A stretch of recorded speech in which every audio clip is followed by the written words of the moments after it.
Here with the one and only Aaron Paul, who won 3 Emmys for his portrayal of Jesse Pinkman in Breaking Bad. Now he's reprising that role in Netflix El Camino, a Breaking Bad movie. It follows the show's iconic final episode when Jesse escapes captivity. Have a look.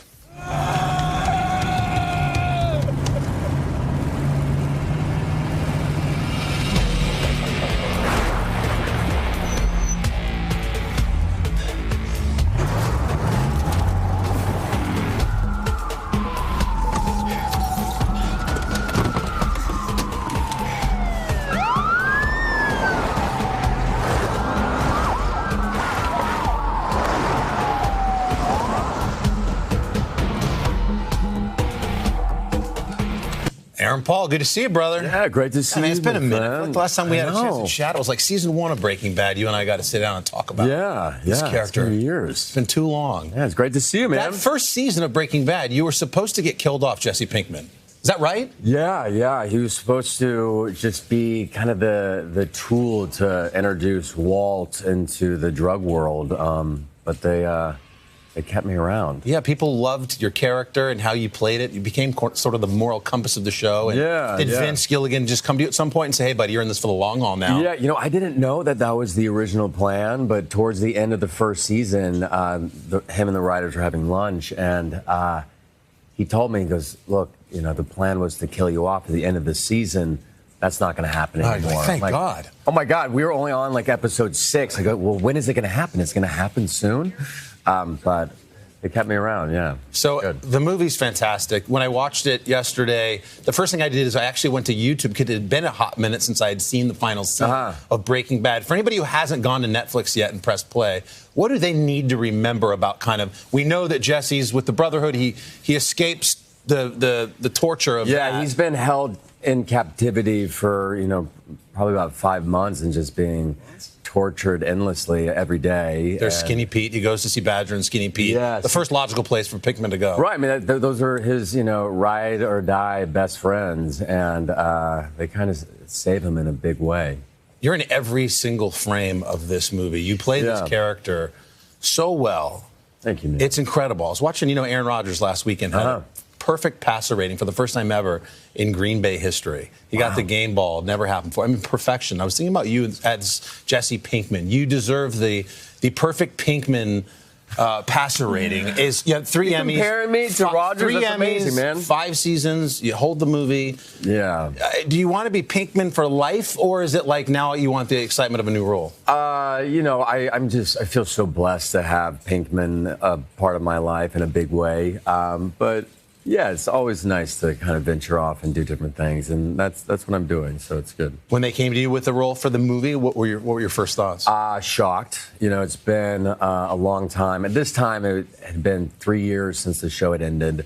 But Vince Gilligan, our creator, I would follow him anywhere. He gave me a career. He's such a brilliant storyteller, and so incredible to work with. And so he's like, do you want to jump on into the skin again? I'd say, yeah, absolutely. When you got shot in New Mexico, did everybody know what you were doing? Did you have to keep it secret? No, man.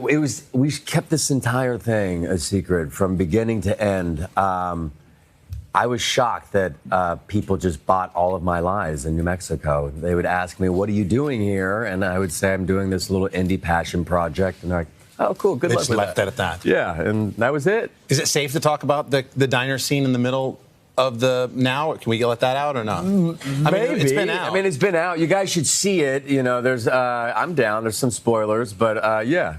People obviously Brian's character, Walter White, they want to see if he makes it, and he does. There is a scene in this. Tell me about that scene. It's a big scene. It's a flashback scene that would take place in season 2 during their happier times. And it's in a diner having some food, and Walt says to him, you're a lucky man because you didn't have to wait your entire life to do something special. Right. And it kind of breaks Jesse's heart in a way because it's not special. I mean, they're cooking meth. Right. But everyone in that diner scene was either a crew member or a family member of the crew. I don't know how you kept that scene under wraps. Yeah. Another great scene quickly, and then I'll move on to Westworld, is Robert Forster, who passed away earlier this month. He plays the disappearer for the Breaking Bad series. Your character goes to see him here to help you sort of escape. I won't spoil that. But this scene in particular right here, just tell me a little bit about Robert and working with him. I mean, he's just such a beautiful man, old school Hollywood, a true, straight shooter. You could just feel his presence walk on to the set, even if you're not watching him walk onto the set. He's so good. And you and Brian both were really touching things on social media, so that was really nice. Yeah, I'm sorry for that loss. He was incredible. Thank you, man. And I'm glad you said he actually got to see the final. Yeah, he did. Product. He did. Yeah, he saw it the day it came out, and sadly, that's when he passed. So from crystal meth to robots, what's up with Westworld? It's the natural transition. We just wrapped Westworld. Just before this press tour. Fun? You enjoy doing it? Oh, my God. I'm the biggest fan of that show. And the first 2 seasons were so big and so ambitious. And this 3rd season is even more ambitious and crazier. And but it comes out sometimes next year. And I'm just so excited for people to see the world outside of the parks. Right. Yeah. Awesome. Congratulations on everything, everything, man. Good to see you as a father, too, with that beautiful little girl downstairs. Aaron Paul, thanks so much. El Camino's on Netflix right now. Be sure and check it out.